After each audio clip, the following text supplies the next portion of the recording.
నేను కొల్లాపూర్ నియోజకవర్గంకి వెళ్ళి రీసెంట్గా అసెంబ్లీ ఎన్నికల్లో పోటీ చేసిన. సో ముందుగా జనయత్రి ఫౌండేషన్ 3వ వార్షికోత్సవ శుభాకాంక్షలు. వేదికను అలంకరించిన ఆర్పి సార్ అలాగే సంపత్ కుమార్ సార్కి నా యొక్క నమస్కారాలు. సో మీ సినిమాలు నేను చూస్తాను సార్, సాంగ్స్ కూడా వింటా. మిమ్మల్ని డైరెక్ట్గా కలవడం చాలా హ్యాపీగా ఉంది. సో 394 సార్లు బ్లడ్ ఇవ్వడం అంటే నేను అక్కడ కూర్చొని ఆలోచిస్తున్న ఇంత బ్లడ్ ఇవ్వడం వచ్చింది సార్ అని చెప్పేసి. నిజంగా మీరు చాలా గ్రేట్ సార్. సో సార్ లాంటి వాళ్ళు ఇంకా ముందుకు రావాలి. సార్ చెప్పాడు కదా, బ్లడ్ ఇస్తే చాలా వీక్ అయిపోతాం, తర్వాత కొన్ని ఉంటాయి మూఢనమ్మకాలు అనేది. ఎగ్జాంపుల్ సార్నే చూసుకోండి, అన్నిసార్లు బ్లడ్ ఇచ్చినా కానీ ఎంత గట్టిగా ఉన్నాడు. సో మీరు కూడా బ్లడ్ ఇవ్వడానికి ముందుకు రండి. ఇంకా మునీర్ సార్ని మొన్న ఒక అవార్డ్ ఫంక్షన్లో చూసిన, అంతకుముందు ఆయన గురించి నాకు తెలియదు. సో చూసిన తర్వాత ఆయన గురించి ఎంక్వైరీ చేసిన. నిజంగా మీరు చాలా గ్రేట్ సార్.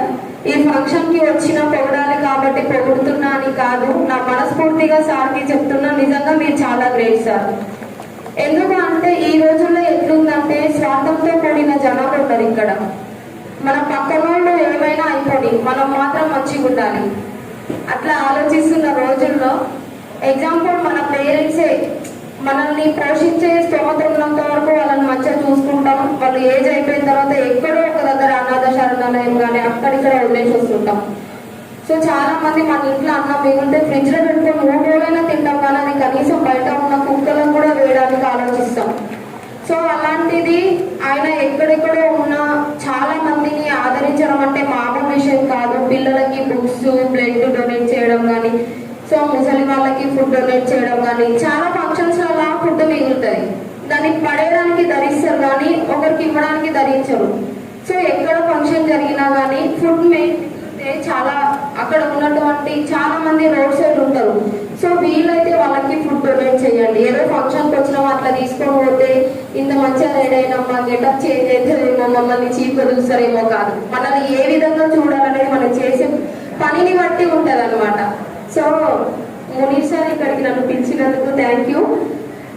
తెలంగాణలోనే కాదు భారతదేశంలో కూడా నెంబర్ 1 ఫౌండేషన్ ఏదన్నా ఉంది అంటే ముందు ముందు మనం చెప్పుకునే ఫౌండేషన్ ఏదన్నా అవ్వాలి అంటే జనయత్రి ఫౌండేషన్ అనమాట. సార్ చేస్తున్న మంచి పనిలో నేను కూడా ఈ రోజు నుంచి బాగా అవుతున్నా సార్. సో మీరు కూడా భాగం అవ్వండి.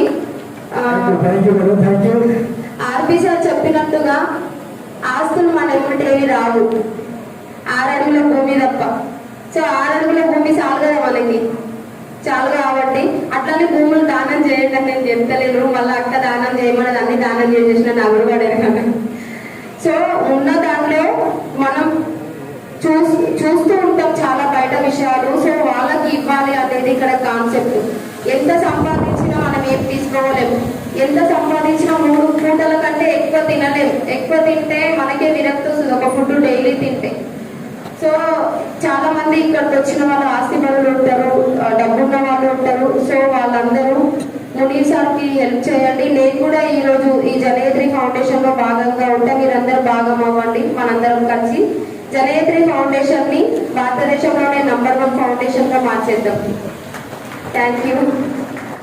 చాలా భయంగా ఉంది అండ్ సంతోషంగా ఉంది. సో ఇంకొక విషయం ఏంటి అంటే చాలా మంది ఏం ఆలోచిస్తారంటే రాజకీయం మనకి ఎందుకు, మనకి ఏం అవసరం, ఏదో నోటిఫికేషన్ అది ఎలక్షన్ నోటిఫికేషన్ వచ్చినప్పుడు ఎవరో నిలబడతారో వాళ్ళకి ఓటు వేద్దాం వచ్చేద్దామని కాకుండా మనమే ఎందుకు నిలబడకూడదు, మనమే ఎందుకు ప్రశ్నించకూడదు ఇక్కడ జరుగుతున్నటువంటి అన్యాయాల గురించి అని మీరు ఒకసారి ఆలోచించండి.